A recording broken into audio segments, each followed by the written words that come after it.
Hello, I'm Dr. Jada Jackson-Hill, Vice President of Wellbeing for Listeners on Call.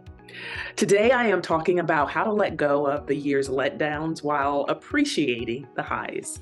So, if for the last 12 months you've been faced with excessive stress, strained relationships, calamity, or upheaval to your life, you may be thinking good riddance as you end this year. But rather than allowing the new year to be a reminder of all the things that went wrong, let's talk about how to embrace it as a brand new opportunity to put the past behind you, appreciate the highs, and move forward joyfully. In order to close out one year and start another in a positive way, we must learn to let go of any negative thoughts that we've been harboring about the events of last year. It's important that we avoid thinking that nothing will change in the new year, because that's not really true. Or even thinking that things will always be undesirable because we went through a rough patch.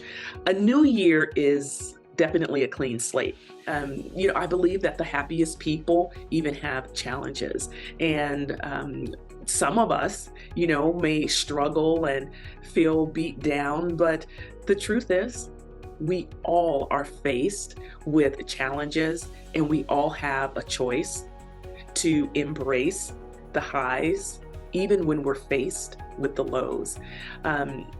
There's been many research studies on people who appear to be the happiest in the world. And the difference in those people is that they continue to get back up and try again, and they focus on solutions rather than problems. So what can we do? What can we do to let go of the past? I believe that when you release what you're struggling with from the close of the year, you free yourself to move forward. And we get to do that at the beginning of every new year. We don't have to move forward with the heavy baggage that we bring from our past. And so even if something hurts you, or it's made you upset, and even if people were unfair to you or treated you wrongly, today can be a new day. And so there are several ways to let go of past hurts, to let go of past letdowns. I believe that we have the opportunity, and I've even done this too, experiment until you find something that works for you. The good news is that if you keep trying different approaches, then you'll find something that helps, and you can let go of the baggage and move forward. I think the unhappiest people in the world are those who are unable to let go of their negative past experiences. They just continue to bring those events and those situations into their present and into their future. And you can't be happy carrying around all that baggage. So here are a few things that you can do. Number one, visualize your hurts and worries as balloons.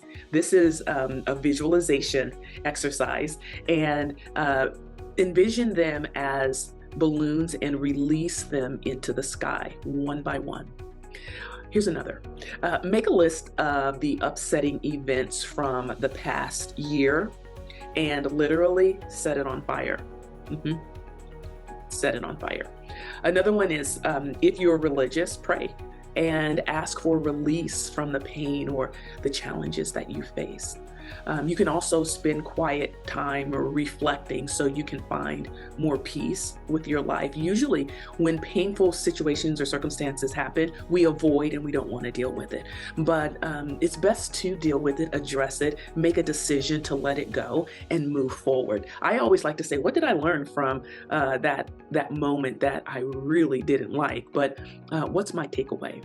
And then finally, be honest about any changes you could make to improve your quality of life, because we can only control what we can control.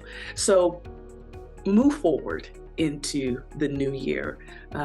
Remember all of the great things that did happen. Once you've found a way to let go of last year, then you can celebrate what you've done and prepare yourself to move forward into the new year. Now, what do you want to do in the new year? What are your goals? What are your plans? What are your dreams? Go ahead and write them down. Take a look at them. Decide, have I left anything out? What else is there? Have you added things that really belong to others and I think that that's a very important consideration. How many of our dreams are for other people? Something to think about. So you can adjust your list to reflect what matters to you the most.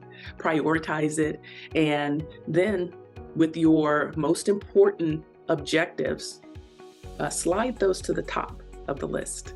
Break down your list into manageable segments with small steps that you can accomplish one by one over time. And then you can move forward with the confidence to achieve great success in the new year.